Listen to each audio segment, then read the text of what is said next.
Hey, it's your boy Pastor Ron with some Monday Manna. In the book of Isaiah, the Lord God speaks to the people of Israel while in captivity. He talks to them and shares stories of how he freed their ancestors while they were in slavery, how he raised up a man like Moses to go into Egypt and to demand to let his people go. And you could imagine how the people of Israel felt hearing these stories. It was a message of hope. It was a message of, you know what, now it's my turn. Now it's my season. However, the Lord said something at the very end, around verse 10 or so, 10 or 11. He says, forget about it. He said, all these great things I told you, forget about it. And because what happens is we think the word of God is simply tells us how God is going to do it. However, what I always teach is that the word of God is not God's template, but it's God's resume. It shares us that you know what God is going to do, but not necessarily how he's going to do it. And all our blessings come from God. All our victory come from God. He is the source of all that we go through. However, the method may change. And we often fall victim because we're trying to copy methods. We compare our lives to someone else and say, if God could do it for so-and-so this way, God will do it the same way for myself. However, God is saying, I'm doing something new.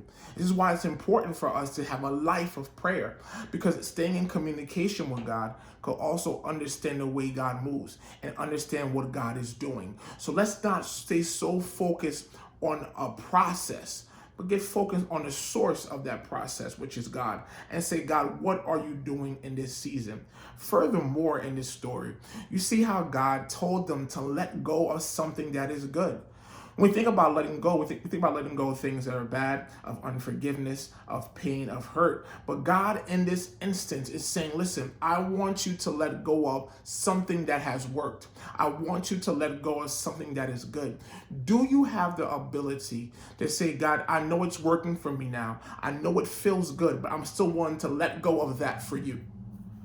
Because many of us, we enjoy being comfortable. But the thing that I've learned in my life is that you do not give birth to great things in a comfortable place. And many of us are living beneath our means because we enjoy being comfortable. You're at a job that's paying you 20K less than you deserve. But at this job, you come in late, you call out when you want to call out, you can eat at your desk, you can underperform, you're comfortable. You're in a bad relationship where he or she cheats on you, he or she doesn't make time for you, but you've been together for 7 years, or you have a child together, you're comfortable, and you refuse to step out into great because you don't want to let go of what's good. So God is saying, listen, let go. Not to let go of what you're thinking of, but let go of what's comfortable.